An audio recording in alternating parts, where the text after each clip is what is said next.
पशु वगैरह वहीं पे बांधे जाते थे, उन्हीं में बैठ के वो उनको हटा के उसके बाद हम वहाँ बैठते थे, पढ़ाई करते थे, साफ़ सफाई खुद ही झाड़ू लगा के बैठते थे। 3 क्वेश्चन पहले करने चाहिए या आसान क्वेश्चन पहले करने चाहिए सर? देखिए, जैसे हमारे बड़े साहब ने बताया कि कठिन क्वेश्चन पहले सॉल्व करो, तो वैसा तो कोई कंसेप्ट पेपर में होता नहीं है। टीचर जैसे मैंने अभिनय शर्मा सर हैं, काफ़ी अच्छे मैथ्स के टीचर हैं, हेल्पफुल हैं स्टूडेंट्स के लिए, काफ़ी यूथ उनको फॉलो करता है। तो नमस्कार दोस्तों, मैं राहुल शर्मा आप सभी का स्वागत करता हूं आपके अपने YouTube चैनल द हरियाणा अपनी बोली अपना कल्चर।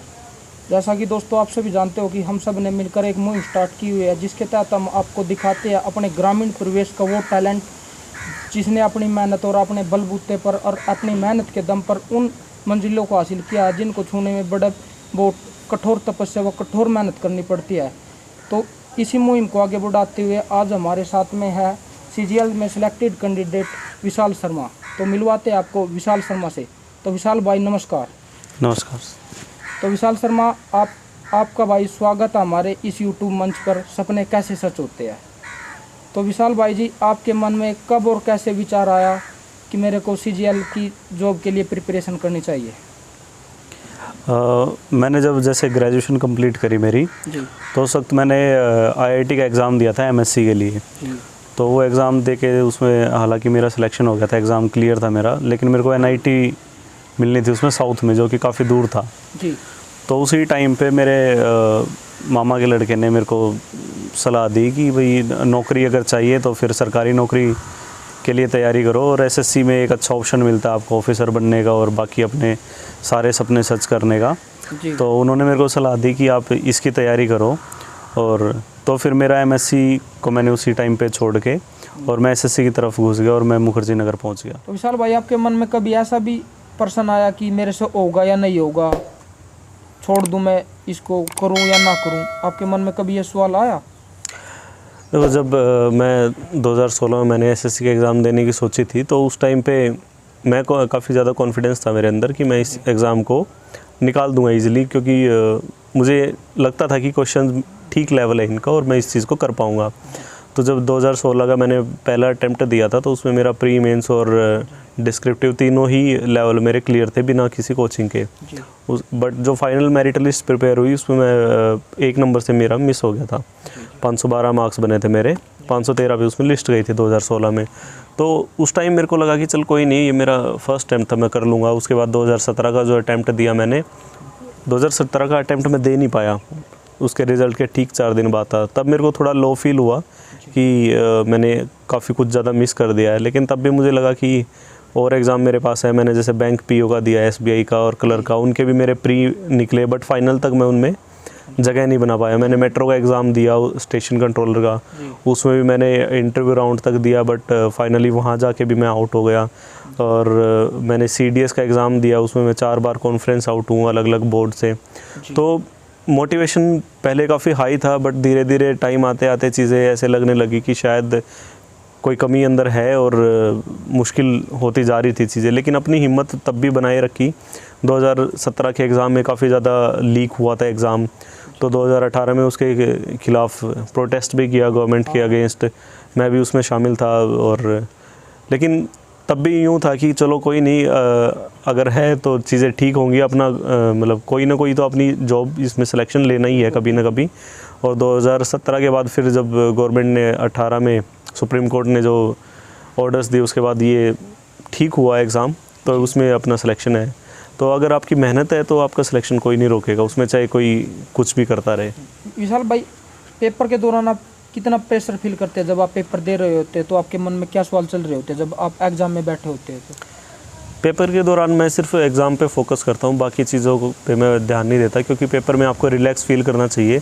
जितना आप रिलैक्स फील करोगे उतना आपका माइंड अच्छे से क्वेश्चंस पे फोकस कर पाएगा और आप क्वेश्चंस को जल्दी से अटैम्प्ट कर पाओगे। क्योंकि अगर आप दूसरी चीज़ों को सोचोगे तो आपका टाइम उन चीज़ों में निकल जाएगा, क्वेश्चन नहीं अटैम्प्ट कर पाओगे। विशाल भाई, आप जानते हो कि SSC में आज के दिन भ्रष्टाचार बहुत है जी, और करप्शन बहुत है। तमाम कोचिंग इंस्टीट्यूट खुले हुए हैं, कोई बोलता है कि मैं ऐसे रुपये दे के करवा दूँ आपका सिलेक्शन। तो आपने इन सभी चीज़ों से आप डिस्ट्रैक्ट नहीं हुए और आपने अपनी तैयारी कहाँ से की इसके लिए, अपने CGL में सिलेक्ट होने के लिए?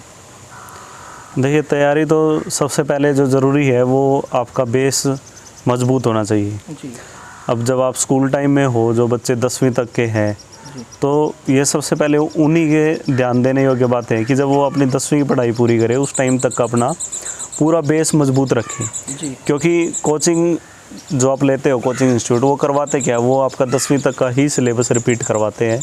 इसके अलावा उसमें कुछ नहीं है। जो इंग्लिश वो सिखाते हैं, इंग्लिश में भी सारा आपका क्या है कि आप 5th क्लास से आपको ग्रामर वगैरह आ जाती है। जो बच्चा 5th में, 6th में, 7th में अपनी ग्रामर को अगर अच्छे तरीके से सीख लेगा इंग्लिश को, तो उसको बाद में कभी कोचिंग लेने की ज़रूरत नहीं पड़ती। जी और सेम बात मैथ्स के लिए अप्लाई होती है। अगर आप अपना मैथ्स का जो काम है उसको सही तरीके से अपनी सही नीयत से करते हैं 10वीं तक, बिना किसी कॉपी देखे अपने सारे सवाल अपने आप से हल करोगे, तो उसमें फिर आपको कोई समस्या नहीं आएगी कि भाई आपको कोचिंग वगैरह लेनी पड़े। जैसे मैंने मेरा ठीक था बेस वगैरह, मैथ्स में और इंग्लिश में दोनों ही चीज़ों में अच्छा था, जीके भी मेरी अच्छी थी, तो मैंने कोचिंग इंस्टीट्यूट ज्वाइन ज़रूर किए थे। मैंने 2 दिल्ली में कोचिंग इंस्टीट्यूट है, काफ़ी अच्छा नाम है उनका, टीचर का नाम भी है। तो मैंने पहले उनकी ज्वाइन करी थी क्लासेस, लेकिन फिर वहाँ पे जाके मेरे को लगा कि ये जो चीज़ें टीचर्स करा रहे हैं वो वैसे तो काफ़ी अच्छी चीज़ें थी, बट मुझे वो चीज़ें आ रही थी उस टाइम पे, तो इसलिए फिर मैंने उनके बैचेस को बीच में ही जैसे 1 महीना 2 महीना करके और उसके बाद छोड़ दिया, क्योंकि मुझे लगा कि ये चीज़ें मुझे पहले से ही आती हैं। तो उसके बाद फिर मैंने खुद से ही बैठ के सेल्फ स्टडी करी, और जो एक जिसको कहते हैं मॉक क्वेश्चन पेपर्स की प्रैक्टिस करना, वो सब चीज़ें मैंने प्रैक्टिस करी हैं। तो विशाल भाई जी, आपने अपनी आरंभिक शिक्षा कहाँ से ली? अपनी शुरुआती शिक्षा आपने कहाँ से, गांव के स्कूल से या किसी शहर के स्कूल से? शुरुआती शिक्षा मेरी गांव में ही थी। हमारे गांव में स्कूल था ना, उसमें कोई जो आज के समय में मतलब सुविधाएं मिलती हैं बच्चों को नर्सरी कक्षा से ही, वैसी कोई सुविधा नहीं थी। उसमें पशु वगैरह वहीं पे बांधे जाते थे, उन्हीं में बैठ के वो उनको हटा के उसके बाद हम वहाँ बैठते थे, पढ़ाई करते थे, साफ़ सफाई खुद ही झाड़ू लगा के बैठते थे।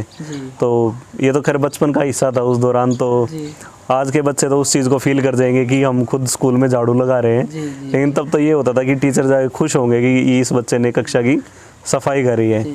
तो इसलिए स्कूल की उस टाइम पे मतलब एक अलग ही भावना थी स्कूल के नाम पे, और तो मेहनत भी फिर उसमें डबल होती थी, फिज़िकली साथ साथ आपको मेंटली भी। जैसे टीचर बोलते थे कि भाई पहाड़े जितनी तेज़ आवाज़ में सुनाओगे कि गांव के दूसरे कोने तक सुनने चाहिए, उसके बाद आपकी छुट्टी करेंगे। तो खेल खेल में बच्चों को ये चीज़ें सिखा दी जाती थी कि भाई आप इस चीज़ को अच्छे से सीख जाओ। तो पहाड़े है या फिर जैसे कटमा पहाड़े जिनको बोल देते थे, कि वो पूछते थे रैंडमली कभी भी। तो गाँव में तो यही था शिक्षा का माहौल। फिर उसके बाद जैसे 5वीं के बाद मेरे मम्मी पापा ने सोचा कि भाई शहर में भेजने की ज़रूरत है, कि जैसे गांव में स्कूल जो थे, सरकारी स्कूल मेरे गांव में 8वीं तक का ही था, तो ज़रूरत उनको लगी कि इंग्लिश मीडियम स्कूल में करा देते हैं, क्योंकि आज का जैसे जो समय है उसमें इंग्लिश वगैरह सीखनी भी ज़्यादा ज़रूरी है। क्योंकि CGL के एग्ज़ाम में देख लो 700 में से 350 नंबर का तो इंग्लिश का पेपर आता है जी। तो उन्होंने सही समय पर सही डिसीज़न लिया, और उन्होंने मेरे को समालखा हमारा नज़दीकी शहर है वहाँ पे उसमें दाखिला करा दिया। वहाँ एक इंग्लिश मीडियम स्कूल था, हिमगिरी पब्लिक स्कूल नाम था स्कूल का। तो आज भी है वो स्कूल, काफ़ी अच्छा स्कूल है। तो वहाँ पे मेरे को एडमिशन दिलाया, मेरे साथ मेरे छोटे भाई बहन को भी दिलाया। और उसके बाद वहाँ पे काफ़ी अच्छे टीचर्स मेरे को मिले जिन्होंने मेहनत कराई और अच्छी चीज़ें सिखाई। इंग्लिश के भी काफ़ी अच्छे सर थे, और मैथ्स के सर थे जिनकी ख़ास बात थी, कंवल कपूर नाम है सर का। वो कभी भी मतलब उनका कहना था कि जब मैथ्स की क्लास में आप बैठोगे तो अपनी कॉपी और पेन दोनों ही बैग के अंदर रखने, सिर्फ बुक ओपन होनी चाहिए। क्योंकि वो यूँ चाहते थे कि आपको जो सीखना बोर्ड पे देख के सीखो, उसको कॉपी में मत उतारो। जब आप सीख जाओगे तो फिर चीज़ों को खुद से आप क्वेश्चन को कॉपी में उतार के सोल्व करो। जो विशाल भाई आपने ये मेथड बताया कि आपके जो टीचर थे मैथ वाले वो बताते थे, ऐसे एक ICS कोचिंग सेंटर के ओनर है मिस्टर परिमल कुमार, वो भी इसी मेथड को अपनाते हैं। ये मेथड ज़्यादा बेटर रहता है, किसी को रटवाने की बजाय, किसी को लिख के पढ़ाने की बजाय बोर्ड पे देख के उसको पढ़ाया जाए बच्चे को। बिल्कुल, क्योंकि आजकल जैसे मैंने देखा है स्कूलों में जो छोटे बच्चे जाते हैं उनका मैंने देखा है कि टीचर करते क्या है कि पूरी की पूरी एक्सरसाइज को सोल्व करा देते हैं बोर्ड पे ही, जी और स्टूडेंट जो है उसको यूं का यूं उसमें उतार लेते हैं कॉपी में, जी और कॉपी में उतार के फिर उससे क्या होता है कि स्टूडेंट अपनी तरफ से मेहनत कुछ नहीं करता, वो यूं का यूं जैसे टीचर ने बोर्ड पे उतार दिया मैथ के सवाल, उसको यूं का यूं कॉपी में उतार के चेक करवा लेता है। टीचर को ये लगता है कि मैंने बच्चे को सारे सवाल करवा दिए तो मेरा काम पूरा, जबकि असल में होना चाहिए कि बच्चे से जितने ज़्यादा सोल्व करवाएं क्वेश्चन उतने ज़्यादा ज़रूरी हैं। विशाल भाई, क्या है कि हमारे हरियाणा में एक बात देखने को मिलती है कि बच्चों में इंग्लिश के प्रति थोड़ा फोबिया, डर है, बच्चे बिल्कुल। डरे रहते हैं कि भाई इंग्लिश हमसे नहीं हो पाएगी। तो आप अपने जो कंपटीशन एग्जाम के बहन भाई तैयारी कर रहे हैं, उनको इंग्लिश के प्रति आप क्या सुझाव देना चाहेंगे ताकि उनकी इंग्लिश में थोड़ा इम्प्रूवमेंट हो, इंग्लिश थोड़ी अच्छी हो? उसके लिए आप कौन सी बुक गाइड करना चाहेंगे एसएससी कंपटीशन एग्जाम के लिए?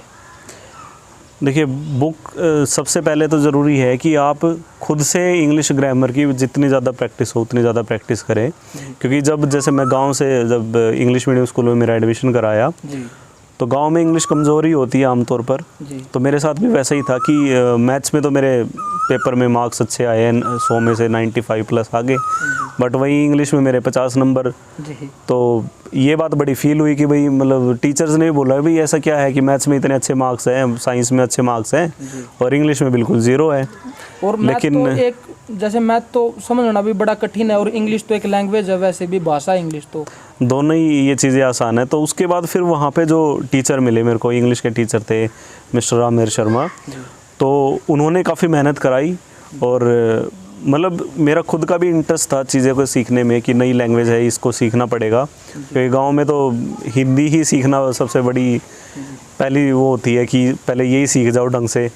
तो इंग्लिश में उन्होंने काफ़ी मेहनत कराई और मैंने इंटरेस्ट भी लिया, लेकिन इसके साथ साथ ज़रूरी है कि आप जैसे न्यूज़पेपर को पढ़ो, जी क्योंकि जितना ज़्यादा न्यूज़पेपर पढ़ोगे ना तो आपके माइंड में चीज़ों जैसे जो वर्ड इकट्ठे आते हैं, 2 वर्ड 3 वर्ड का जैसे सेट होता है, जिनको हम फ्रेजेस बोल देते हैं, तो फ्रेजेस आपके माइंड में सेट हो जाते हैं। फिर आपको कोई बुक उठा के उनको लर्न करने की ज़रूरत नहीं है। आप जैसे इंग्लिश के रूल्स में जाओगे तो वर्ब के आपको हज़ारों रूल मिल जाएंगे कि be infinitive, bare infinitive verb है, टू इन्फिनिटिव है, हेल्पिंग वर्ब है। इन सब को अगर आप रूल्स के बेसिस पे पढ़ोगे, हो सकता है एक पल के लिए आप मतलब कंफ्यूज हो जाओ इन चीज़ों को लेके, लेकिन अगर आप न्यूज़पेपर पढ़ रहे हो तो आपको चीज़ें जल्दी से समझ में आने लग जाती है कि ये ऐसे वर्ड है, ये इस वर्ब के साथ टू यूज़ हो रहा है, तो आपके माइंड में फिट बैठने लग जाता है। विशाल भाई, अब आप कामयाब हो गए, अब आपको इंस्पेक्टर की रैंक मिल गई सीजीएल के थ्रू, तो आप इसकी कामयाबी का सबसे बड़ा श्रेय किसको देना चाहेंगे आप? इसका सबसे बड़ा श्रेय तो मेरे माता पिता को ही मिलेगा, क्योंकि अगर वही मेरे को स्कूल ना अच्छी शिक्षा ना दिलाते तो शायद ये चीज़ संभव नहीं थी। और फिर वहाँ जाने के बाद जिन गुरुजनों ने मेरी तैयारी करवाई, अच्छे से मैथ्स पढ़ाया, साइंस पढ़ाई, इंग्लिश पढ़ाई, तो उनका भी योगदान सबसे अहम है, क्योंकि अगर उन्होंने मेरे को अच्छी शिक्षा ना दी होती, ध्यान ना दिया होता, तो शायद मैं ये चीज़ नहीं कर पाता। और आखिरी में फिर मेरी मेहनत आती है कि अगर मैं मेहनत नहीं करता उनके कहे अनुसार तो शायद ये चीज़ संभव नहीं थी। विशाल भाई, क्या है कि हरियाणा के जो बच्चे हैं वो जुगाड़ू टाइप होते हैं थोड़े से। वो सोचते हैं कि इधर मैं मैथ से इतने ले लूँगा, जीके से इतने ले लूँगा, रीजनिंग से इतने नंबर ले लूँगा, और इंग्लिश थोड़ा कम है तो चलेगा, मैं उधर एडजस्ट कर लूँगा, अपना मैथ में ज़्यादा स्कोर करूँगा, जीके में थोड़ा ज़्यादा ले जाऊँगा। थोड़ा जुगाड़ू टाइप से होते हैं, इंग्लिश में कम होगा तो चलेगा।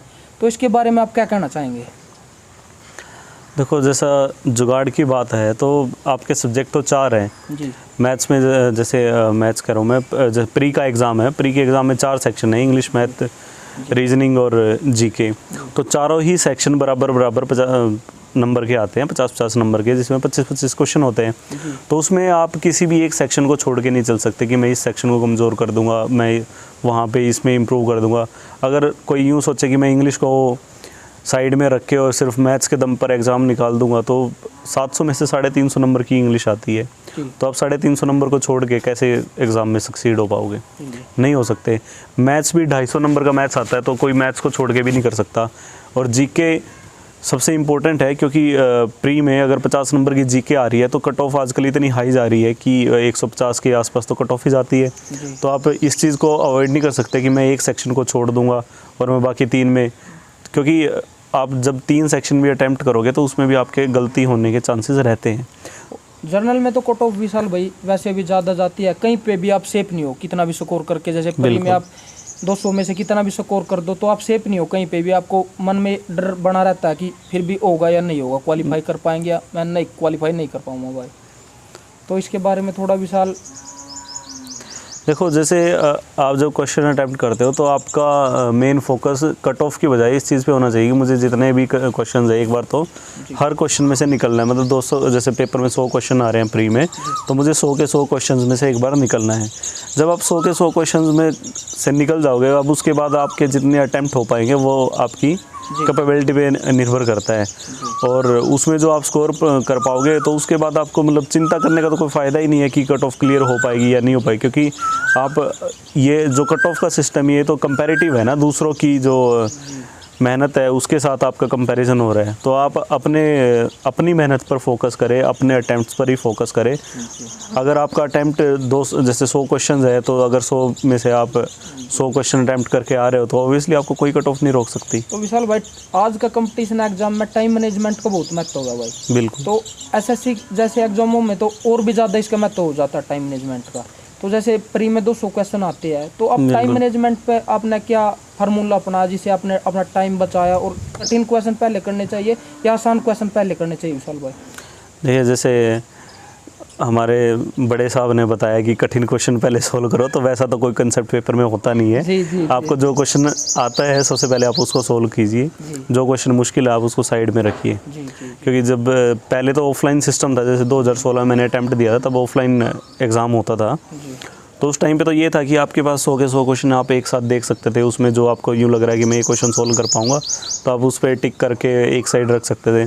पर अभी जैसे ऑनलाइन पैटर्न है, तो ऑनलाइन में तो आपको 1 बाय 1 क्वेश्चन सीन करना पड़ता है। तो आप उसको देखते हुए चले कि ये क्वेश्चन मेरे किए हुए टॉपिक में से और मैं इसको कर पाऊँगा, तो आप उसको उसी टाइम पे सोल्व कर दीजिए।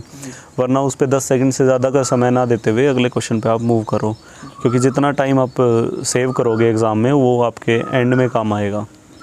तो विशाल भाई, जैसे पेपर के नज़दीक आपकी सीटिंग कितनी रहती थी पढ़ाई की? देखिए, सीटिंग जो है वो इंडिविजुअल कैपेसिटी पर डिपेंड करती है। ज़रूरी नहीं है कि कोई 6 घंटे की सीटिंग में एग्ज़ाम क्लियर कर देगा तो हर कोई कर देगा।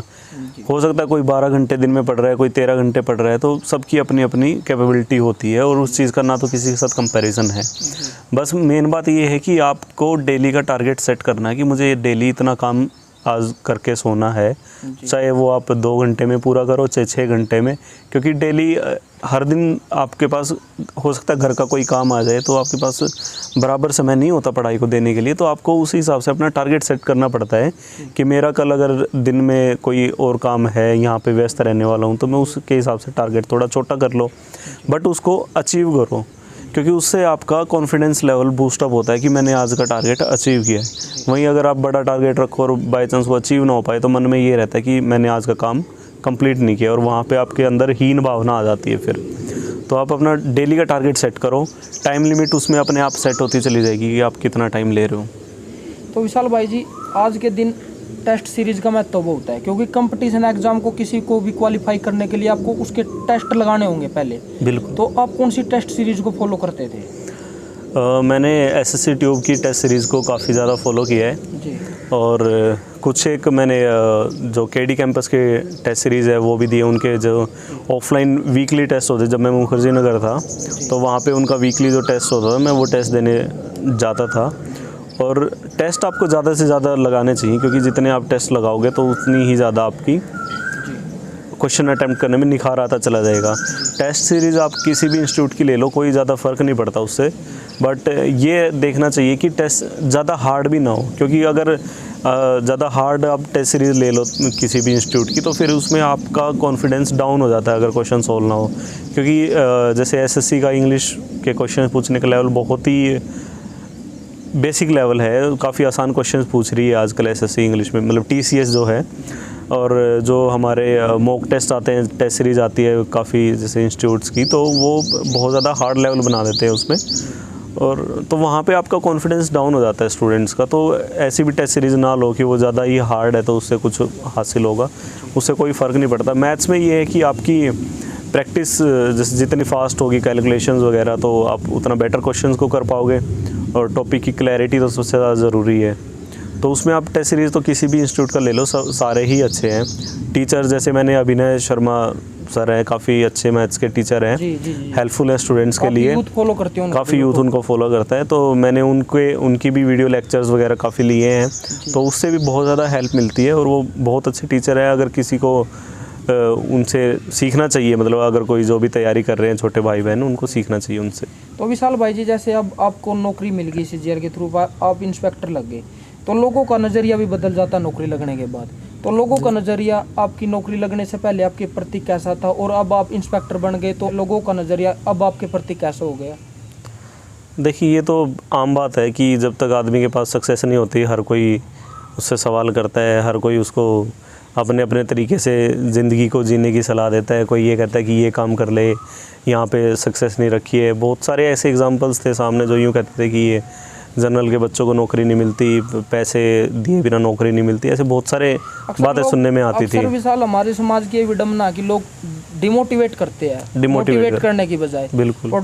पड़ोसी हो हमारे या कोई अदर दोस्त हमारे, वो भी डिमोटिवेट करते हैं, मोटिवेट नहीं करते कि तू कर देगा। वो बोलते हैं भाई जर्नल के में नौकरी लेनी तो बड़ी मुश्किल है। बिल्कुल। तो विशाल भाई, आप उनके लिए तो कोई दो शब्द। देखिए, मुश्किल तो चीज़ें सारी हैं, मुश्किल तो होती है, लेकिन मुश्किलों से लड़के ही तो फिर सफलता मिलती है। अगर सफलता आसान हो तो फिर उसका मज़ा क्या होगा। तो रही बात जनरल की, तो 50% कोटा तो आपके पास है ही जनरल का। जी जी। और जो भी है, चलो वो तो गवर्नमेंट ने सैंक्शन कर रखे, जिस हिसाब से कोटा सिस्टम बनाया है उसके बारे में तो हम क्या कह सकते हैं। पर ये कि आप जितना आपको मिला आप उसमें अच्छा परफॉर्म कर लीजिए, आप वहाँ पे तो ले ही सकते हैं। जी। और फालतू की बातों पे तो किसी को ध्यान देना नहीं चाहिए कि कौन आपको डिमोटिवेट कर रहा है। आप अपने जो भी मोटो है आपका, आप उसको सामने रखते हुए मेहनत करते रहिए। विशाल भाई, अब कोविड-19 की महामारी फैल रही है, तो इसे लाइब्रेरी, सेंटर, इंस्टीट्यूट सब बंद कर दिए गए हैं। बिल्कुल। तो जो बच्चे तैयारी करते हैं एसएससी, उनके बारे में आप क्या कहना चाहेंगे? घर पे रह के तैयारी करें या यूट्यूब के माध्यम से तैयारी करें? वो मतलब अपनी तैयारी को लगातार कैसे जारी रखें? देखिए, जो भी प्रिकॉशंस कोविड के दौरान रखनी चाहिए वो तो हर किसी को फॉलो करनी चाहिए। जी जी। और लाइब्रेरी जैसी जो भी इंस्टीट्यूट्स हैं उनमें कोरोना का ज़्यादा फैलने का ख़तरा रहता है। जी। तो ऐसे में आप अपने घर पे बैठ के स्टडी कर सकते हैं। कोई इतना बड़ा वो है नहीं जिसको, मतलब अगर मेहनत, देखो आपका एग्ज़ाम जो है वो सबसे इम्पोर्टेंट है आपके लिए। तो बीमारियाँ आ रही है, उसमें एग्ज़ाम पोस्टपोन हो रहा है, तो ये तो एक प्लस पॉइंट मिल जाता है उन बच्चों की जिनकी तैयारी कम है। जिनकी अच्छी तैयारी है वो उसको और ज़्यादा शार्प कर सकते हैं अपनी तैयारी को। और आप मतलब कोविड में भी आप अपने घर पे रह के तैयारी कर सकते हैं। आजकल ऑनलाइन पे तो सारी चीज़ें हैं, अच्छे से अच्छा ट्यूटर आपको मिल जाएगा ऑनलाइन, और टेस्ट सीरीज सारी ऑनलाइन मिलती हैं, एग्ज़ाम्स ऑनलाइन होते हैं, तो आप घर पे रह के तैयारी करो। तो विशाल भाई जी, जैसे कोचिंग लेने के बाद कुछ बच्चों का स्कोर परी में जैसे 200 में से 130 135 आसानी से आ जाता, लेकिन वो बहुत मेहनत करने के बाद भी उनका स्कोर अप नहीं हो पाता। तो उसका क्या कारण है कि वो मतलब इतनी मेहनत करने के बाद भी उनका स्कोर आगे नहीं जा पाता? देखो, कोचिंग जो होता है, कोचिंग इंस्टीट्यूट आपको एक गाइड कर सकता है कि आप ऐसे ऐसे करके सक्सेस को अचीव कर सकते हैं। अब एक कोचिंग इंस्टीट्यूट में कोई टीचर है, उसका पढ़ाने का एक मेथड है, लेकिन उस पर पढ़ने 1000 स्टूडेंट्स आते हैं। सबका अलग अलग साइकोलॉजी है।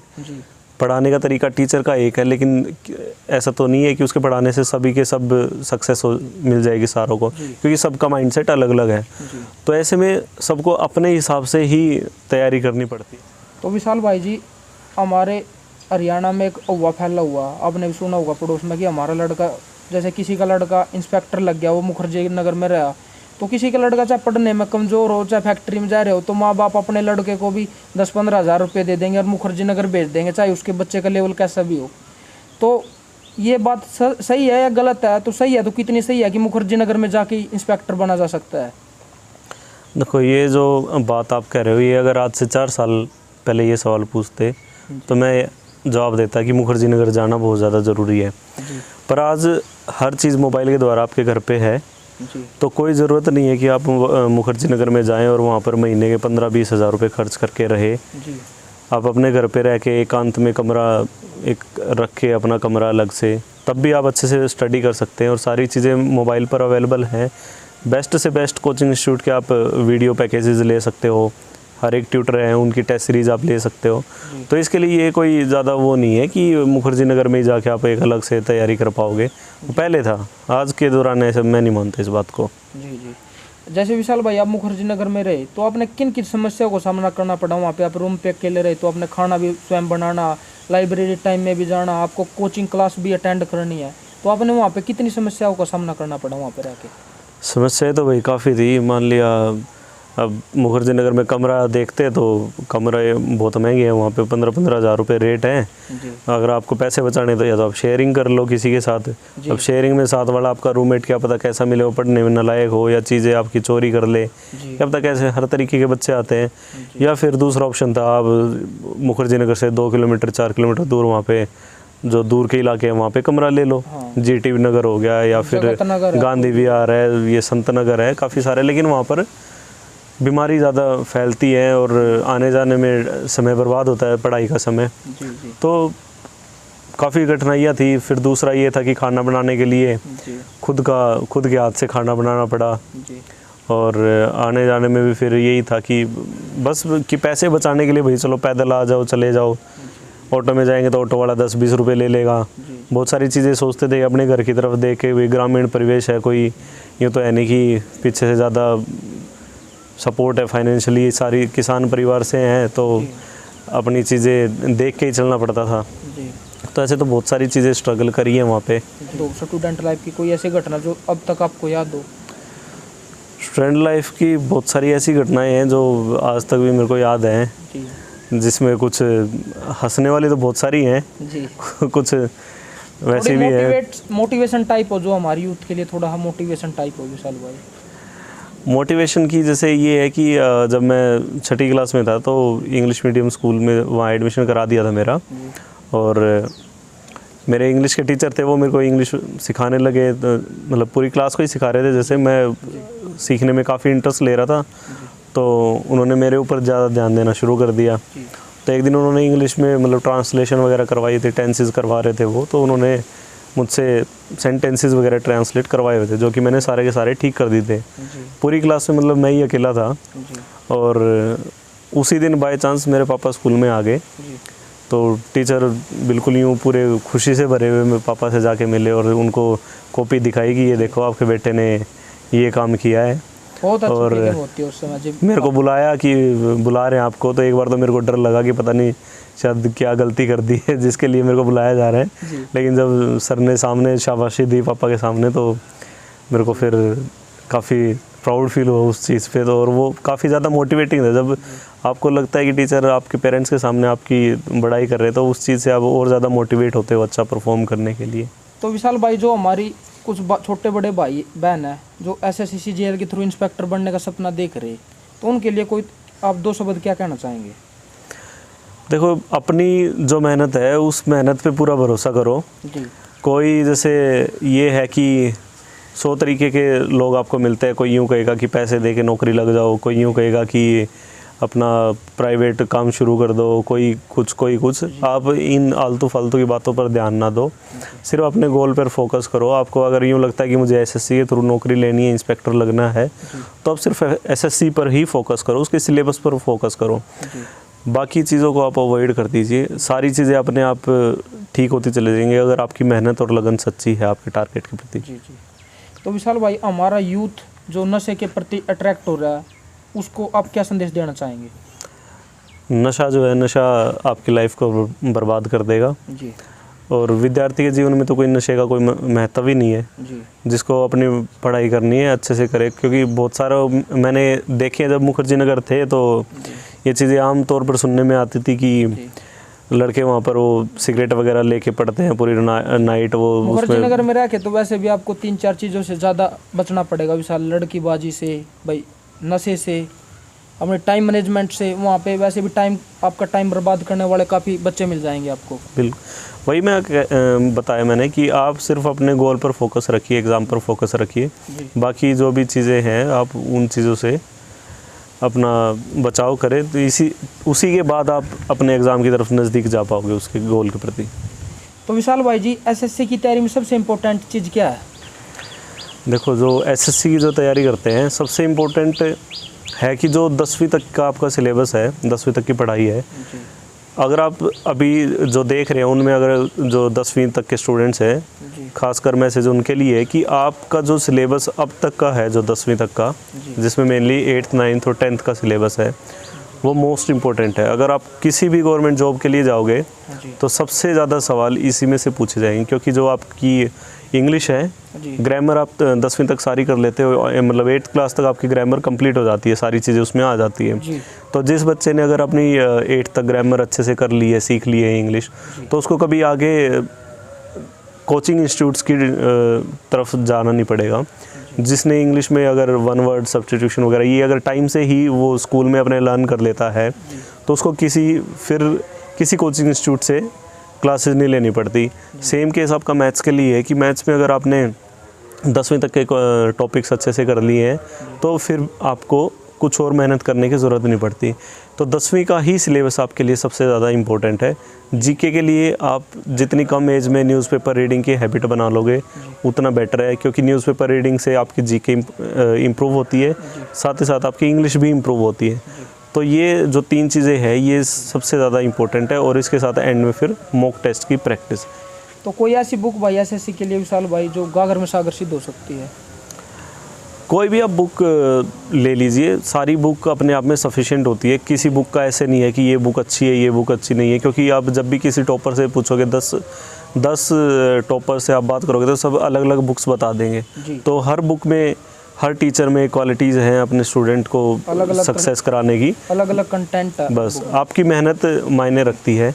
और जैसे अगर मैं खुद की बात करूं तो मैंने जो AK सिंह की जो बुक है वो प्रैक्टिस करी है इंग्लिश में, जिसमें प्रीवियस ईयर के क्वेश्चन पेपर आते हैं। किरण के भी मैंने क्वेश्चन पेपर्स लगाए हैं, और अभिनय सर हैं जो उनके भी काफ़ी अच्छी मैथ्स वगैरह का सिलेबस, जो बुक्स वगैरह क्वेश्चन हैं उनके काफ़ी अच्छे हैं। तो आज के समय में करंट अफेयर का ज़्यादा महत्व हो गया विशाल एसएससी की, खासकर एसएससी जैसे कंपटीशन एग्जाम में। तो करंट अफेयर के लिए क्या न्यूज़पेपर फॉलो करना चाहिए या मैगजीन फॉलो करनी चाहिए? देखो, आप सारी चीज़ें फॉलो करो, मैगजीन भी फॉलो करो, न्यूज़पेपर भी करो, क्योंकि कुछ चीज़ें होती है, मतलब न्यूज़पेपर आपको डेली का इनपुट देता है, मैगजीन आपको मंथली इनपुट देती है। मैगजीन मंथली या वार्षिक पढ़नी चाहिए विशाल भाई जी? मंथली पढ़ो, मंथली जितना ज़्यादा पढ़ोगे उससे आपको मंथ का जल्दी ग्रैब कर पाओगे। जो एनुअल आप सब्सक्रिप्शन लोगे तो उसमें चीज़ें थोड़ी बहुत यूँ रहता है कि मिस हो जाए, क्या पता, कोई छोटी छोटी डिटेल्स होती है। और आजकल जो एसएससी जीके जो पूछती है वो बहुत ही ज़्यादा माइन्यूट डिटेल्स उसमें पूछने लगी है, और क्वेश्चंस का पैटर्न भी काफ़ी चेंज कर दिया है। तो उसमें जीके की तो आप जितनी ज़्यादा प्रैक्टिस करोगे उतना फ़ायदा है। तो दोस्तों आज की वीडियो में बस इतना ही, फिर मिलते हैं एक और सपना लेकर, एक और स्ट्रगल लेकर। तब तक के लिए जय हिंद, जय हरियाणा।